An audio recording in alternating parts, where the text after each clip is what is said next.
Hey, welcome back. Thank you for taking the time to watch this video. I hope I didn't scare you off with the last one. um, and if I didn't scare you off last session, I guess there's always a chance I will with this one, but I hope not. I appreciate you diving into these well, I guess they are a little dark, but deep waters with me on these important and tough topics. Earlier this week I was thinking to myself, what am I going to do this week? Oh, that's right. I decided to shoot a video to talk to a group of parents about sex.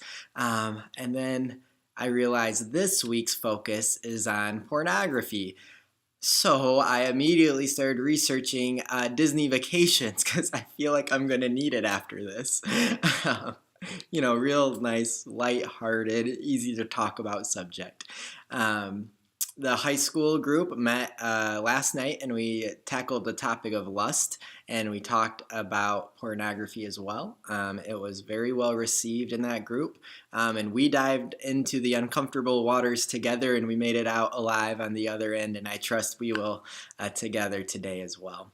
So thank you for taking the time to watch this video. I trust you'll find it valuable. My hope was to make this one shorter than the last one.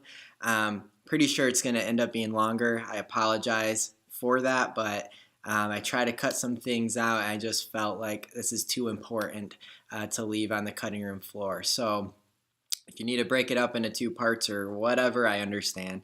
But I apologize for the length, though I hope you find it valuable. Again, just a reminder, the reason we're talking about this stuff is because we need to talk about this stuff. The reality is your students are most likely talking about it, so we need to as well. So we're talking about pornography today. And I think it's important for us to start with a little definition. So if we were to look for scripture to succinctly define it, I would recommend looking at Matthew 5:27 through 28. Check it out. It says, "You have heard that it was said, 'Do not commit adultery.' But I tell you that anyone who looks at a woman lustfully has already committed adultery with her in his heart." So this may go without saying, but I'll say it anyway, because of our current cultural reality with porn addictions becoming more and more a male and a female issue. Jesus' statement here goes from the perspective of a man looking at a woman, but we can easily interchange those two roles and understand the teaching applies to us all. So from this scripture, I think looking lustfully is a key component to pornography. The Greek word for lust, it literally means in the mind. It gives us an understanding that we need to guard against anything that would allow our minds to go to a place sexually that fall outside of God's intended design. I'm going to reference a few different resources on this topic. And one I'll talk about a few times is this book by Tim Chester. It's called Closing the Door, Steps to Living Porn-Free. And in this book, he defines pornography this way.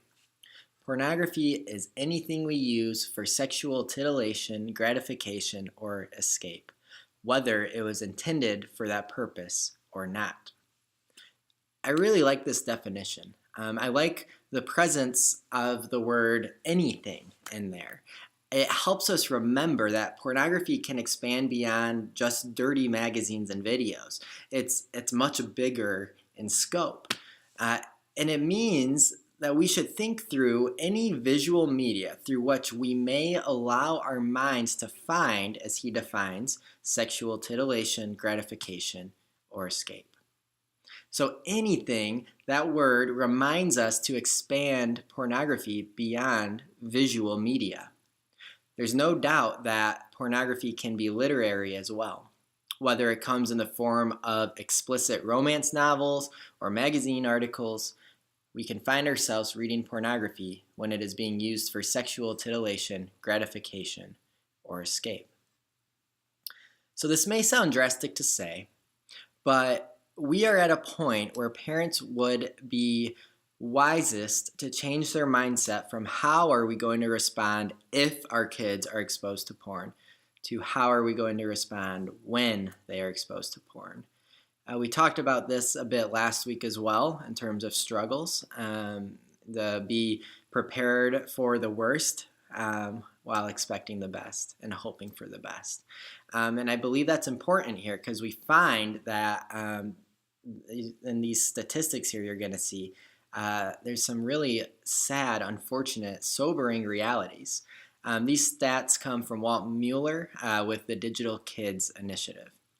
93% of boys and 62% of girls are exposed to internet pornography before the age of 18. The average age of first exposure to internet pornography is 11. 70% of boys have spent more than 30 consecutive minutes looking at online pornography on at least one occasion, and 35% of boys have done this on more than 10 occasions.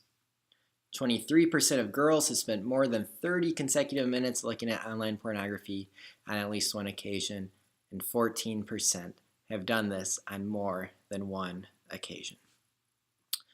I invite you to, when you get a moment, check out the email where you got the link for this video. Under the additional resources, there's a link to an infographic that's going to show you plenty of more sobering statistics, which are sad to read about, but helpful to identify the reality out there.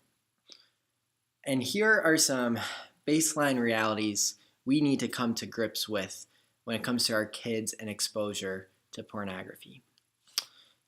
First, it's happening at a younger age. It's happening to a larger group.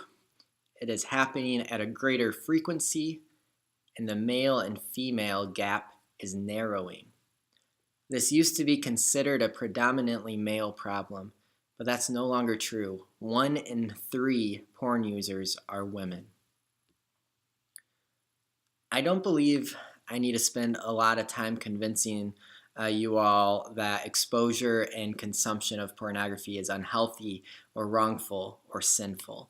But I do want to make sure we pause to catch why it is and just how damaging it can be. So let's break down some of the effects of pornography. First, it gives us a distorted view of sexuality. Pornography sets up an unrealistic and implausible example of what real-life sexuality is supposed to look like. Pornography's primary depictions, whether in images, video, literature, it goes directly against a biblical sexual ethic. It objectifies people, most often women. It depicts sex as the beginning of intimacy. It often glorifies violence and sexual activity. It glorifies casual sexual encounters with little to no consequences. It removes the deeply emotional and spiritual aspects to sexual intimacy.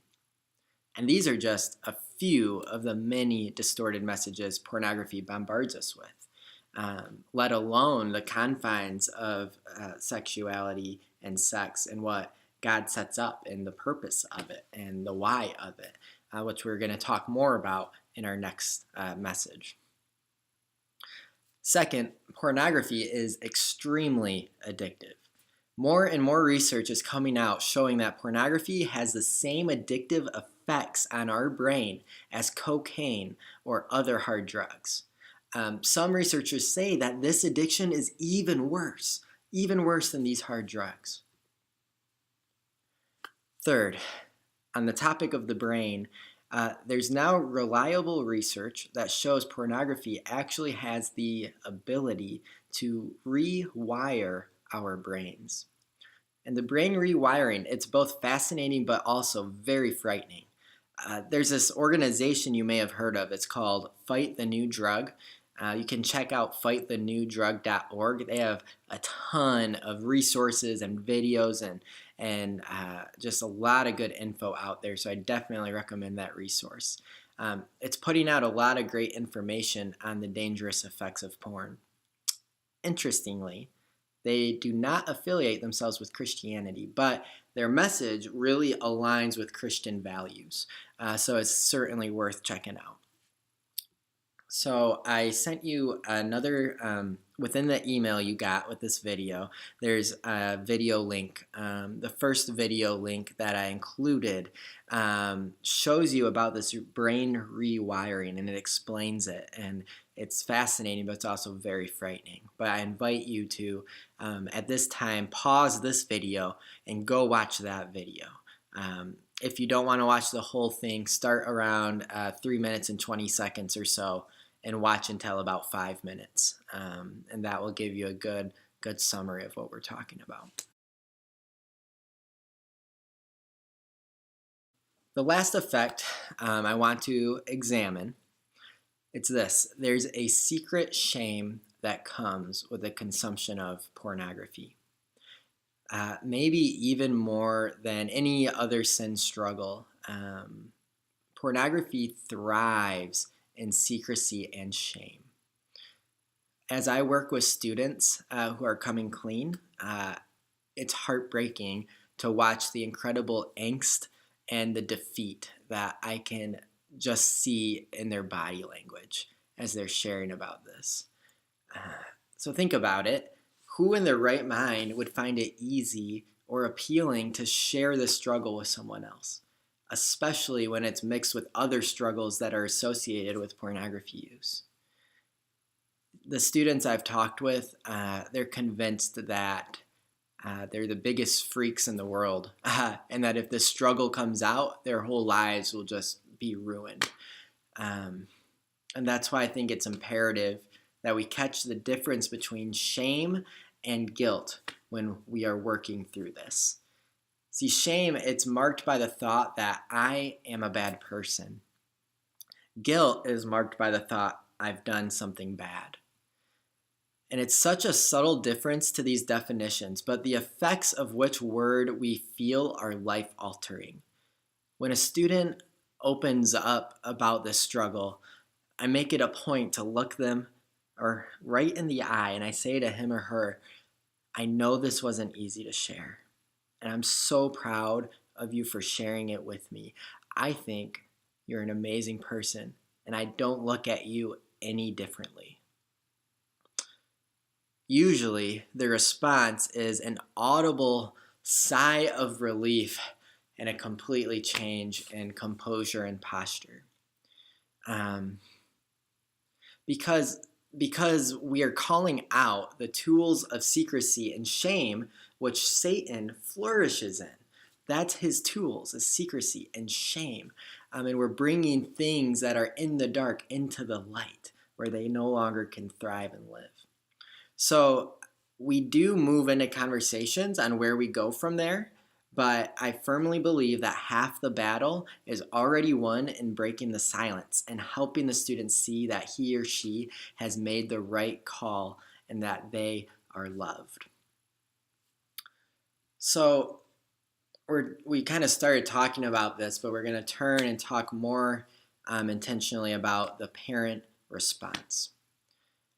So we're moving from talking about the sobering realities of the presence and effects of porn and focus in on what your response as parents, what it should look like in light of this all. So I want to start by talking through proactive and preventative tips, and then we're going to move on to a couple of responsive tips as well. So if you remember that stat, the average age of exposure to pornography is 11 years old. And if that's the average, it means there's potential for younger. It's definitely there. So here's the deal. It's not necessarily something where a student will go and find or seek out pornography. In many ways now, it can find them. I know of a situation where a 7-year-old boy, 7, was playing on a calculator app on his iPad. Calculator app doesn't come on an iPad for whatever reason when it is shipped to you, so you have to download another calculator app. Well, this particular one, he clicked on an ad that led to another site, and eventually he watched a dozen graphic videos. And the boy, being 7, had no idea what he was looking at, but he was intrigued and he kept looking. So this is my point. If you haven't talked with your kids about this yet, I highly encourage you to talk as soon as possible with them. If you have younger kids at home, I'd recommend incorporating this talk on pornography right into your initial talk with them about sex. If we're not talking about pornography with them, they're going to be exposed to it in other ways, and we want to be able to give them tools to navigate it. We talked about this in our high school group, but we're in our middle school group, which hasn't happened as of the filming of this video. We're going to talk about lust in our second week video or series, talk with them. But we're not going to talk explicitly about pornography. I'm leaving that out of that discussion with them, but I do feel it's important for you to talk about it with them at home. I didn't want to be the one to introduce this topic with them. And I know at that age, they may or may not have had any kind of conversation with you or others about it. So I'm leaving that out of the middle school talk. But I do encourage you to begin that conversation at home. And I also understand that some of you are probably asking, doesn't that run the risk of creating intrigue by telling them about this if they haven't experienced it before? The reality is you might, but I believe the risk pales in comparison to the risk you're taking in not talking to them about it. It's certainly up to you all as parents, but that's just my kind of guidance to you on that is to head it off and instead of having to do kind of reactionary responses. And further about the talk, take it a step further. Be sure to keep talking about it. Fight the New Drug puts a good video out about this, and this is the second link under additional resources that you'll find in your email. I encourage you to pause this video right now and watch that second link just in this moment. All right, so thanks for checking that out. If you have a student in our high school group that was able to be at our lesson this past Sunday, we watched this video clip together. And I also told them that you would be watching it as well. And I encouraged any student that may be struggling with this to talk to their parents about it. And I've told them you're watching this video, and I said that it will not come as a surprise if they come to them with something. I wanted to provide this as an opportunity to help open that door of conversation between the two of you. Now we're going to spend a little bit of time talking about parental controls. And we're not going to spend a really long time on this section, but if you want to know more, you can definitely talk to me. But there's also a lot of research out there as well you can check out. And so I'm going to share with you several resources that you can look at so that you can do a few different things with them, either help monitor and limit your kids' online media activity. Is really the purpose of these tools. So here's 5 of them. You can see the links there on the video. The first is xxchurch.com. This one and then the second one, covenanteyes.com. Both of these provide accountability and filtering and software that it helps limit exposure to websites, as well as setting up accountability, which is that talking to someone about it piece. That's so important in recovery with this. Those two offer those kind of softwares to use. The third one there, meetcircle.com. It monitors and it limits activity on all devices. It's a device that Disney company actually has come behind, and with it you're able to set controls on all of your home devices. Netflix, cable, Hulu, YouTube, all of that, you can pretty much, any streaming and cable service, it has restrictions in its settings that I highly recommend you look into setting those up. You can research how to do that. Finally, phones, iPods, iPads, probably the biggest temptation for students will fall on those type of devices. You can set up restrictions through their settings as well. So I recommend you research that. You can also use a few third-party applications on there. And also, not on this list, but just limiting exposure to certain potential apps or websites where some questionable material resides, such as Snapchat. That can be a huge stumbling block for some students. Instagram can. If you ever go into Explore in the search function on Instagram, you can find things that you shouldn't be able to find on something like that, but it's there. Websites that might seem harmless, but it can actually be harmful would be Reddit, Tumblr, Twitter, and DeviantArt if they're an artist. And there's a few more as well. If I think of them, I'll make sure to send out a list. But those are the ones that come off the top of my head right now that you can set up filtering on those, and I highly recommend it. But remember, your students could always set up a new account with different restrictions on it. There's ways to bypass it. So just the need to be diligent. And also, again, at the heart of it, the more open and honest conversation we have with our students, the better we'll be able to navigate this. So those are just a few. Talk to me if you have any questions about any of those or any other kind of parental control type of things. So let's move on to a tougher issue. What do you do when you find out your kid has been consuming pornography? You're going to find out one of two ways. Either they come to you or you figure it out. The first is a lot simpler than the second, right? When they come to us, it's an immediate sign they recognize their error and that they want to do something about it. At the same time, when it comes to this issue, it's very rare that someone doesn't want to do something to deal with it and find freedom. It's a scary, scary step. So either way it happens, I think there are some transferable ideas with these tips. First, this is a simple reminder for any time you're working with a teenager. It's something I try and remind myself all the time, and even just working here at church. I think any time you work with people, this is a helpful tool. Freak out inwardly and remain outwardly calm. Okay, I like those pictures a lot. It says, although it's kind of a slightly humorous thought, I think it's hugely important. Remember that this is your opportunity to help move your teenagers out of secret shame and instead operate from guilt into restoration. As soon as a teenager puts themselves out there or is caught, that immediate response is important. Because if they come to you with the struggle, they're asking, do you still love me? Do you still care about me?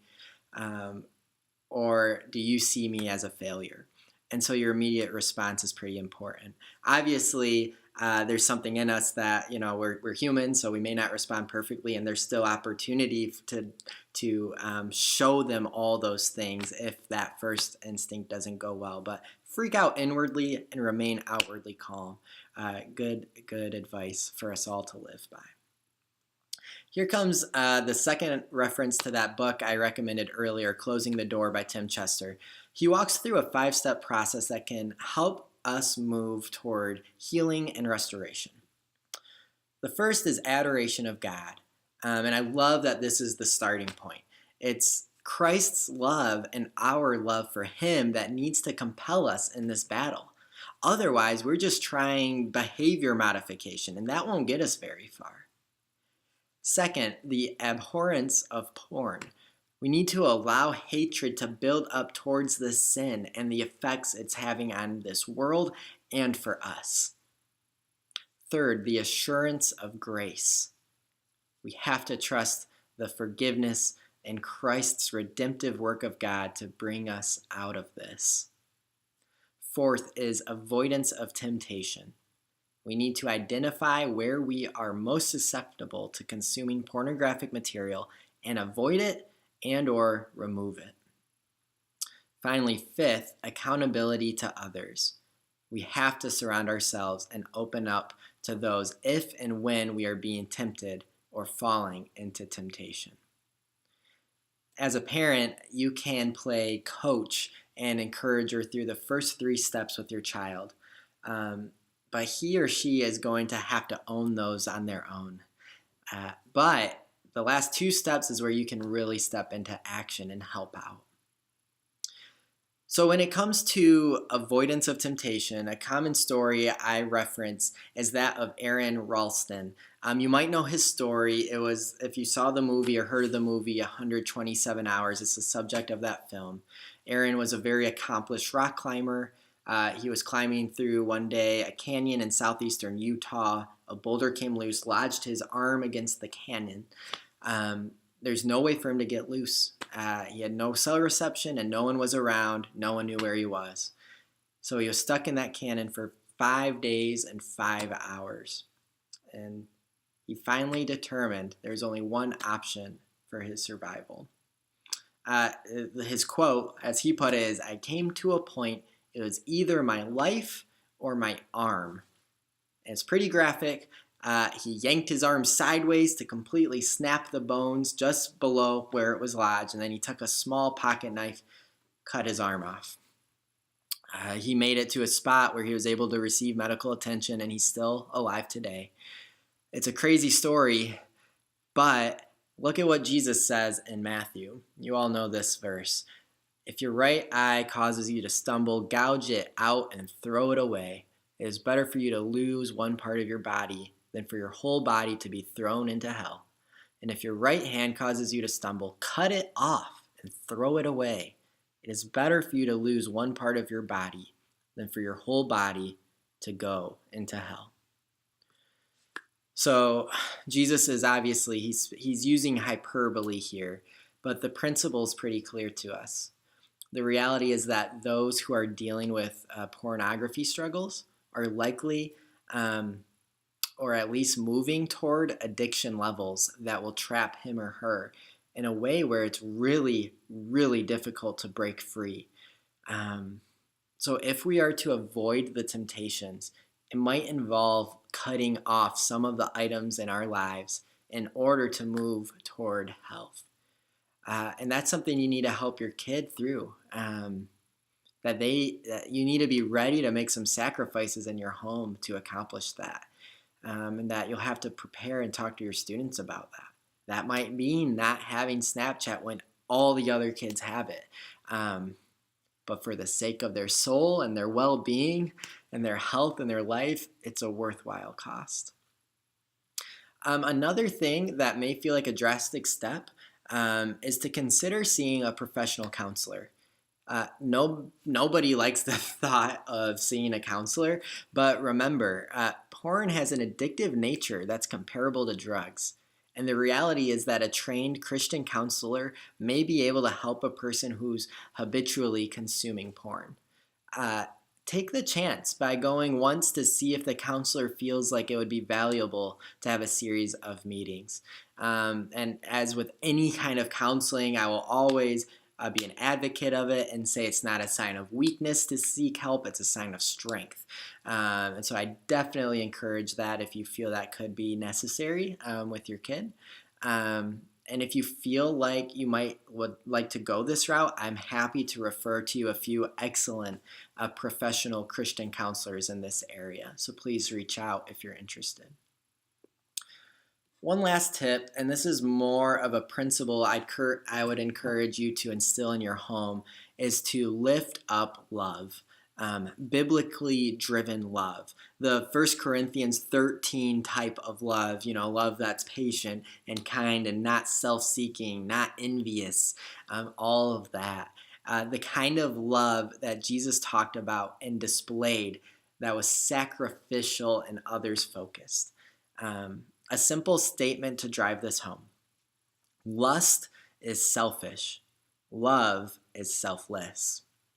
This is the big idea the students get in week 2 of their God, Guys, and Girls series.